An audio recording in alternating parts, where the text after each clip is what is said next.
আজকে ছিল সানডে, তো সকাল সকাল রেডি হয়ে দুজনে মিলে বেরিয়ে পড়েছিলাম লালবাগের উদ্দেশ্যে।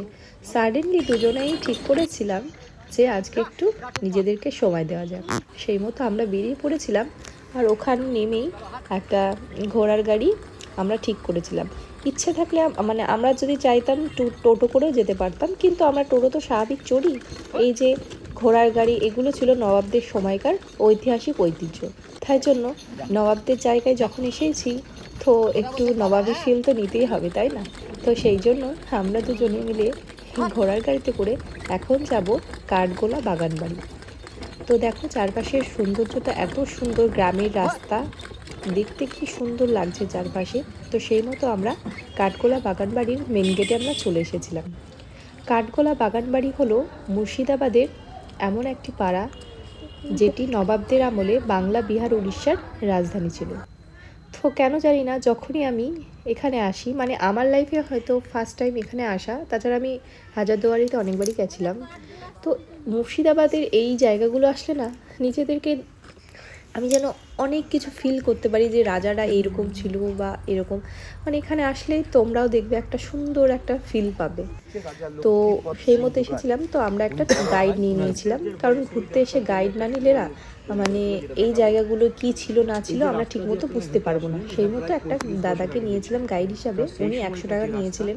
তো উনি সব কিছু আমাদেরকে এখন ঘুরে ঘুরে দেখাচ্ছেন আর বুঝিয়ে বুঝিয়ে বলছেন। চলো তোমরা এবার দেখে নাও উনি কি বলছেন। এটা ছিল প্রবেশ পথ, আর বাম সাইড দিয়ে ছিল বাহির পথ। এই রাস্তা দুটো রাউন্ড করে যে ওই গেটের সঙ্গে অ্যাড হয়েছে। গেটটাকে নহবত গেট বলা হচ্ছে। যখন নবাবরা বা রাজারা ওই গেট দিয়ে বাগান বাড়িতে প্রবেশ করতেন, তাদেরকে সম্মান জানানো হতো সেই গেটটার উপর থেকে সানাই বাজছে। যদি রাজস্থান গান বাজিয়ে থাকেন তবে দেখতে পাবেন এই মডেল। এটা রাজস্থানে তৈরি হয়। রাজস্থানী ভাষায় এটাকে বাউলি বলা হচ্ছে। বাউলি মানে হচ্ছে মেয়েদের স্নান করার জায়গা, জল নেওয়ার জায়গা। ইনারা যেহেতু রাজস্থানের বাসিন্দা, সেই কারণে এই বাউলিটা এখানে তৈরি করে। সামনে যে সিঁড়ির নিচে আপনারা জল দেখতে পাচ্ছেন, ওই জলটা এক সময় ছিল না, এটা শুকনো ছিল। আর যে দুটো ঘর দেখা যাচ্ছে, সেম আর একটা ঘর মাটির তলায় আছে, গুপ্ত ঘর। সিঁড়িটাই গুপ্ত ঘরে চলে গেছে। মেয়েরা সিঁড়ি দিয়ে নেমে সেই গুপ্ত ঘরে যেত। ঘরের ওপাশটায় রয়েছে কুয়া, যেখান থেকে তারা জল নিয়ে স্নান করতো, বেরিয়ে চলে আসতো। লোকে ভাবতে এখানে মেয়েরা স্নান করে। আর সেই সুযোগটাকে তারা কাজে লাগায়। ওই গুপ্ত ঘরের ভিতর দিয়ে বাগানবাড়ি থেকে এই উত্তর পশ্চিমে 1.5 কিলোমিটার জগৎ সেটের বাড়ি পর্যন্ত এখান থেকে সুড়ঙ্গ ছিল। যে সুড়ঙ্গের মাধ্যমে তাদের সমস্ত 2 নম্বরই ব্যবসা চলতো, সেটা আর কেউ বুঝতে পারতো না। ফলে গঙ্গাতে সেই জগৎ সেটের বাড়ি এবং নবাব সিরাজদৌল্লার বাড়ি।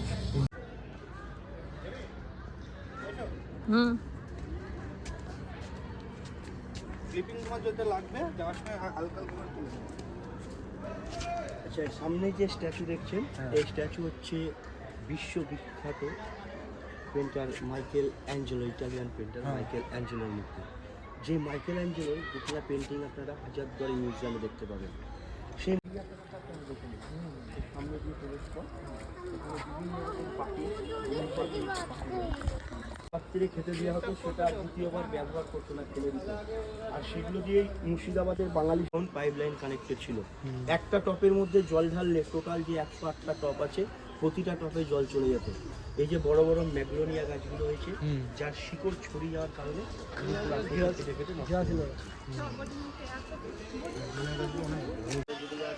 সেগুলোর 1 কুইন্টালের বেশি। প্যালেসটা হচ্ছে 4 ভাইয়ের বাড়ি, যেখানে তারা বসবাস করতেন।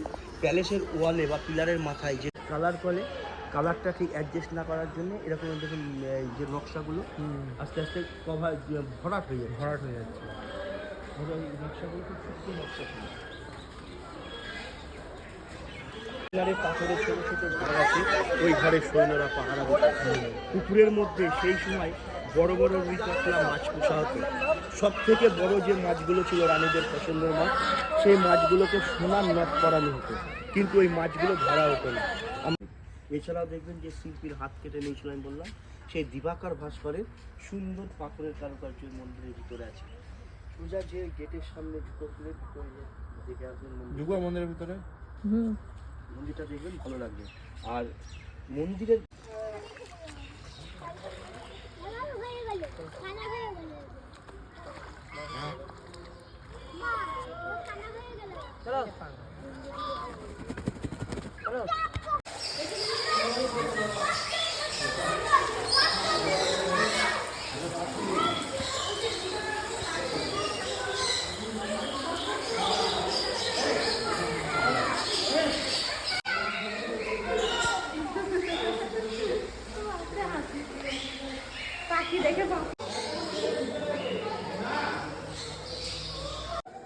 আমরা এখন এসে পৌঁছেছি জগৎ শেঠের বাড়িতে। চারিদিকটা তাকিয়ে আমি যেন মনে মনে ভাবছি একটা সময় কত মানুষের এখানে যাতায়াত ছিল, রাজারা কত আসতো যেত, তাই না? আর এখন এই বাড়িটা এখন মিউজিয়াম টাইপের করে দিয়েছে, এখানে অনেক টাইপের মানুষ আসে, সব দেখে। এটাই জগৎ শেঠের বাড়িটা। চারিদিকটা এত সুন্দরভাবে সাজিয়ে রেখেছে, মানে মনে হচ্ছিল না যে এখান থেকে চলে যাই। জগৎ শেঠ ছিল তখনকার সময়ের একজন ধনী ব্যক্তি। তার কি ছিল না, মানে কি আর বলবো, সব কিছুই তার ছিল। সব থেকে ধনী ব্যক্তি তিনি ছিলেন।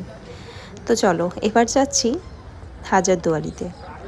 এই হাজারদুয়ারি প্যালেসটি দেখতে পাচ্ছ, এটি ছিল নবাব সিরাজউদ্দৌলার আমলে তৈরি করা, আর এটি হচ্ছে ইমামবাড়া। তো আমরাও এখানে এসে একটা ট্যুরিস্ট গাইড নিয়েছিলাম, উনি বুঝিয়ে বুঝিয়ে আমাদেরকে বলছিলেন। তো চলো উনি কি বলছে একটু শুনি।